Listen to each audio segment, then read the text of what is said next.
Welcome to the Life of Hair. Thank you for choosing to join into this week's episode. Now I've got Sally back. She's been very popular here on the channel.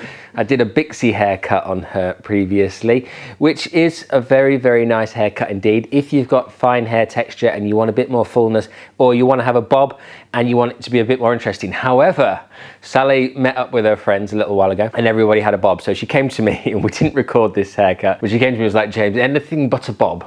So I said to her, if you like this haircut and you want to stick with it, then come back in and we'll do a really nice wearable haircut for finer hair textures. If you can have it if you've got thicker hair, but you'll probably need to do more personalizing and refining and channel cutting to remove the bulk after the drying process. Now, the great thing about this for Sally is this wash and go. Blast it or leaves it and it's just there. Job done, fast as you like. So it's a cracker for people who don't want to spend a lot of time on their hair or don't have the time to spend on their hair, but they want something that looks a little bit more interesting than, let's say, just a bob. Now, there's nothing wrong with a bob, as we said previously, so if you're watching this and you've got a bob, don't be offended.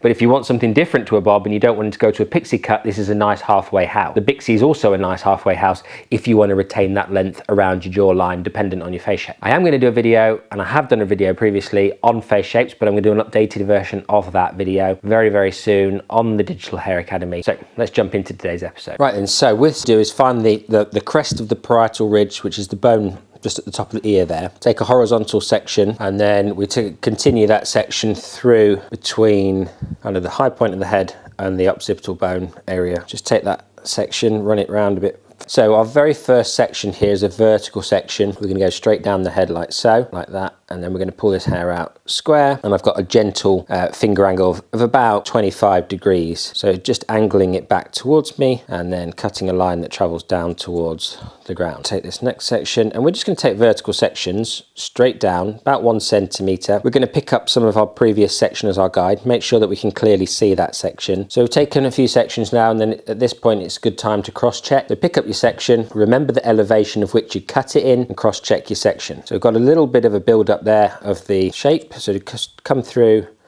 and just remove that. And providing you're not changing the shape dramatically, then fine to just clean it up at that point. Now what we want to do with Sally's hair, although we want to build up shape in here, give her that nice head hugging feel, we don't want to lose an enormous amount of this length here. We like this softness here. It just gives a little bit of visual length through to the front here, but we do want it to be a little bit more tidy than it is now. But if we continue the same line that we've cut through the sides there, what we then end up with is taking a lot of hair away from on that perimeter. So we're going to cut down to our first knuckle on our hand there, and then we're going to take our hand away and we're going to pick up the section, and then we're going to square off the section. So we're now not angling our fingers in towards the body anymore. We're not creating graduation on this section.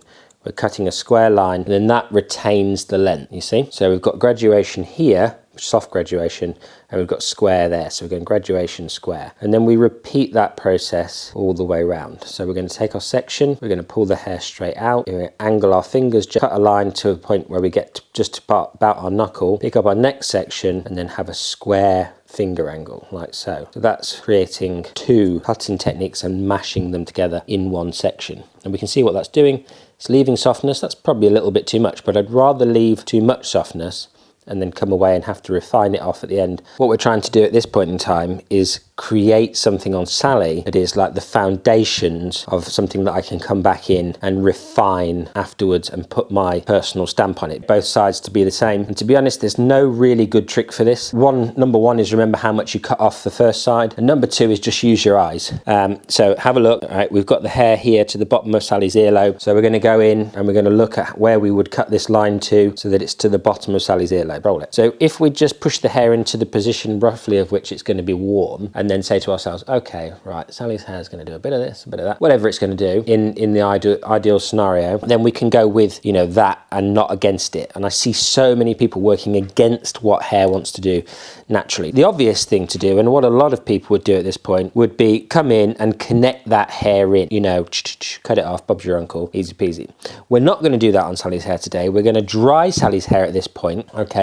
I'm going to connect the top and the sides and we're going to layer the top dry. And the reason we're going to do that is because I want to work with Sally's hair as it's going to be once it's blasted dry. We're not going to put a brush in it or do anything silly like that. We're going to just blast it off into roughly the shape that would look nice, and then we're going to come in and freehand. It makes a lot more sense to do it that way rather than cut a shape in, dry it all off, it's not quite right, go back in and refine it. It adds time, and obviously, as you know, that gets you behind, and time is money. So we're going to dry Sally's hair with the nozzle off today, and we're going to aim the airflow in at the root area, okay? And the reason we're going to aim at the root area is because that will give it a little bit of lift, and that will help it to get a little bit more texture as well, because we'll create a bit of turbulence as the airflow bounces off the back of Sally's head. It will create more texture. So I'll do that, obviously, with no sound, because it will be really noisy, and then I'll come back in a second.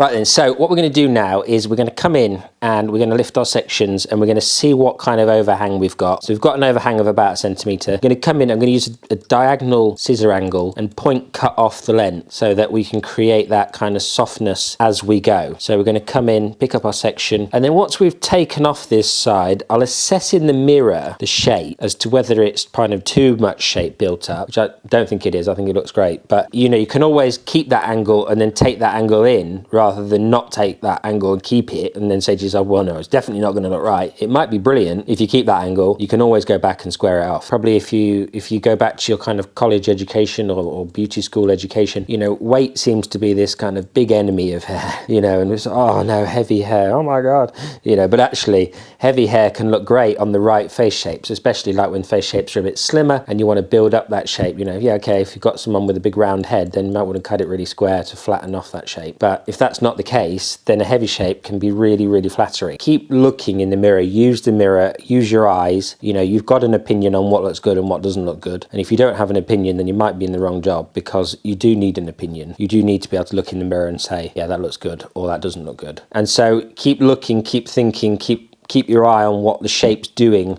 And as I say, like when you, like in the wet phase, you can always go and tweak the shape afterwards. But if you go all in and take off hair that you didn't mean to, then you can quickly alter a shape into a, you know, into a bit of a sad state because you just didn't keep your eye on the ball.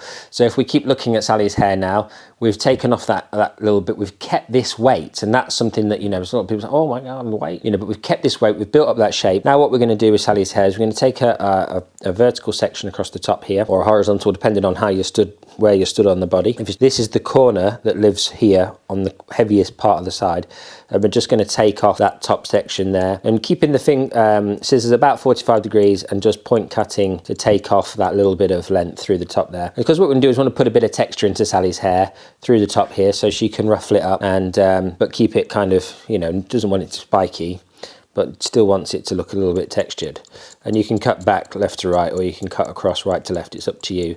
And, you know, we want a slightly jagged line, but we don't want it to be too chunky. If you need to kind of go back in with the teeth of your scissors and refine that point. What I'm not going to do on Sally's hair, because of the texture of it, is do loads of weight removal, channel cutting. Actually, what will make Sally's hair worse is lots and lots of weight removal, because it will make it very fly away and hard to manage. So, you know, we do need to rely on the shape doing all the work rather than a massive amount of texturizing or channel cutting, because, you know, there's nothing worse than over texturizing fine hair. A little bit of point cutting doesn't go amiss, but overcooking it really will not sit very well for her.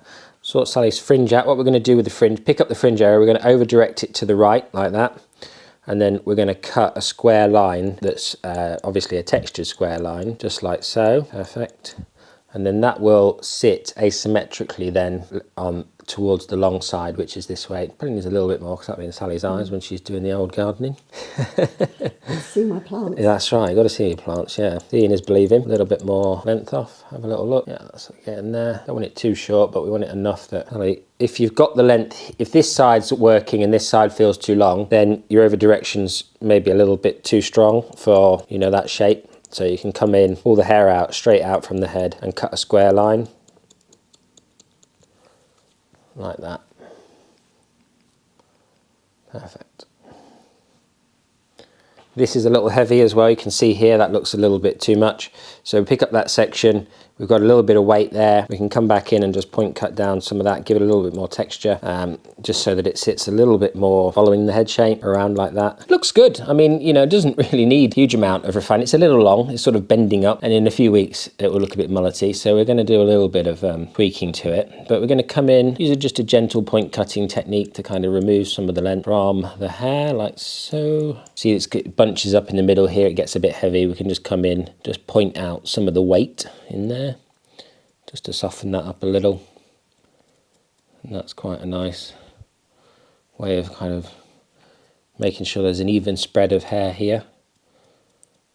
Just chisel away at it gently. You might want to come in and just refine away some of the length there. Remember what you did on the opposite side in terms of the way it looks, and then make it look the same.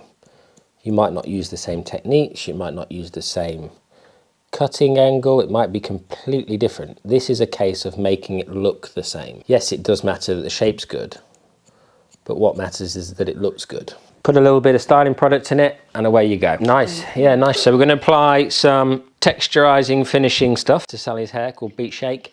We're going to do it with the hairdryer, okay? So we're going to get the hairdryer, we're going to aim the air at the roots. We're going to blast the product through the airflow, just like that.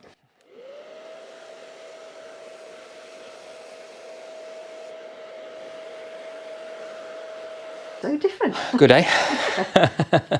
There we have it. Sally's hair, kind of a short, round, graduated shape. There's no trendy term for this one.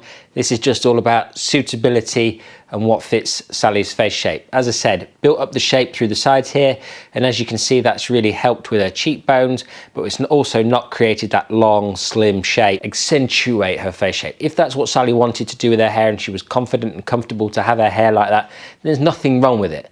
It's just that, in my personal opinion, if someone's got a long, thin face shape, we don't want to create a long, thin haircut. So I hope you've enjoyed this and you've taken something away from it, and I'll see you again in the next one very, very soon.